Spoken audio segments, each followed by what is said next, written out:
Potrebbe essere stato un mix letale di farmaci a uccidere Claudia Bernardi, l'ex modella 53enne trovata morta nella sua abitazione veneziana in Sestiere San Marco, tra Campo Sant'Angelo e Campo Santo Stefano.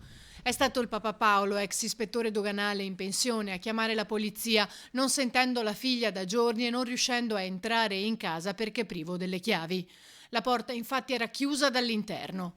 Contattato, il padre, molto provato, non se l'è sentita di comparire davanti alle nostre telecamere, ma si è abbandonato a uno sfogo telefonico in tutto il suo dolore.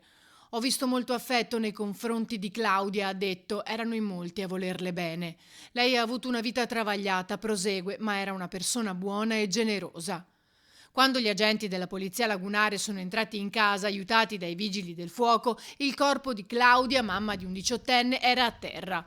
Sul corpo dei lividi, alcuni compatibili con la caduta a terra, ma anche un occhio nero e una finestra rimasta aperta. La casa era in disordine, aspetti che hanno spinto gli investigatori col medico legale a un primo esame esterno del corpo, in attesa dell'autopsia. L'indagine medico-scientifica ha però escluso una morte violenta. Più probabile che a uccidere Claudia sia stata un'overdose letale di farmaci o sostanze sospette sequestrate dalla polizia, ma questo potrà rivelarlo solo l'esame autoptico.